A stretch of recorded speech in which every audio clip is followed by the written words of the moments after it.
നമ്മളോട് ഈ കൊറോളറി എന്താ പറയുന്നതെന്ന് അറിയോ? Alpha plus beta equal to total number of vertices. Alpha എന്ന് പറയുന്നത് നമ്മുടെ ഗ്രാഫിലെ ഇൻഡിപെൻഡൻറ്റ് സെറ്റ് ഉണ്ടല്ലോ, അതിൻ്റെ മാക്സിമം ഇൻഡിപെൻഡൻറ്റ് സെറ്റിനെയാണ് നമ്മൾ ആൽഫ എന്ന് പറയുന്നത്. അതിനെ നമ്മൾ വിളിക്കുക ഇൻഡിപെൻഡൻസ് നമ്പർ എന്നാണ്.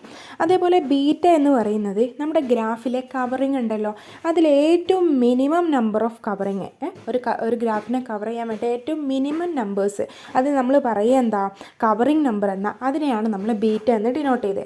അപ്പോൾ മാക്സിമം ഇൻഡിപെൻഡൻസ് നമ്പറും മിനിമം കവറിങ് കൂടി കൂട്ടിക്കഴിഞ്ഞാൽ നമുക്ക് ടോട്ടൽ നമ്പർ ഓഫ് വേർട്ടിസസ് കിട്ടുമെന്നാണ് നമുക്ക് കാണിക്കേണ്ടത്. ഇതിന് നമ്മൾ ഇതിന് മുന്നേ പഠിച്ചിട്ടുള്ള തിയറാണ് യൂസ് ചെയ്യുന്നത്. എന്താ തിയറത്തിൽ പറയുന്നത്? നമ്മുടെ ടോട്ടൽ നമ്പർ ഓഫ് വേർട്ടിസസിൽ നിന്ന് നമ്മളൊരു ഇൻഡിപെൻഡൻസ് നമ്പർ കുറക്കുകയാണ്. ഇൻഡിപെൻഡൻസ് നമ്പറിനെ ഞാൻ എസ് എന്ന് വിളിക്കുക. ഇൻഡിപെൻഡൻസ് നമ്പർ കുറച്ച് കഴിഞ്ഞാൽ എനിക്ക് എന്ത് കിട്ടും? ഒരു കവറിങ് കിട്ടും. ഇതാണ് നമ്മൾ പറഞ്ഞിട്ടുള്ള തിയറം. അതേപോലെ നമ്മുടെ വേർട്ടിക്സിൽ നിന്ന് ഒരു ഇൻഡിപെൻഡൻറ്റ് നമ്പർ കുറച്ച് കഴിഞ്ഞാൽ നമുക്ക് എന്ത് കിട്ടും?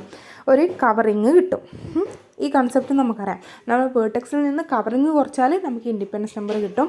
അതേപോലെ വേർട്ടെക്സിൽ നിന്ന് ഇൻഡിപെൻഡൻസ് നമ്പർ കുറച്ച് കഴിഞ്ഞാൽ കവറിങ്ങും കിട്ടും. അങ്ങോട്ടും ഇങ്ങോട്ടും നമുക്ക് കിട്ടും. ഇനി നോക്കിയേ, നമ്മുടെ വേർട്ടെക്സിൽ നിന്ന് ഞാൻ എന്ത് കുറക്കുകയാണ്? മിനിമം കവറിങ് കുറക്കുകയാണ്. മിനിമം കവറിങ് ആണെങ്കിലും വേർട്ടെക്സിൽ നിന്ന് കവറിങ് കുറച്ചാൽ നമുക്ക് എന്ത് കിട്ടുമെന്ന് അറിയാം, ഇൻഡിപെൻഡൻസ് നമ്പർ കിട്ടുമെന്ന് നമുക്കറിയാം.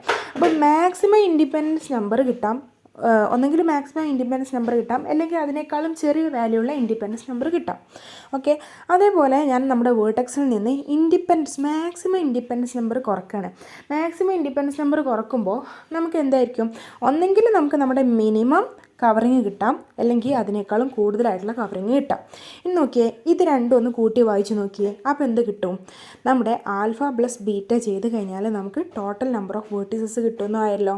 അതല്ല നമുക്ക് പ്രൂവ് ചെയ്യേണ്ടിയിരുന്നത്.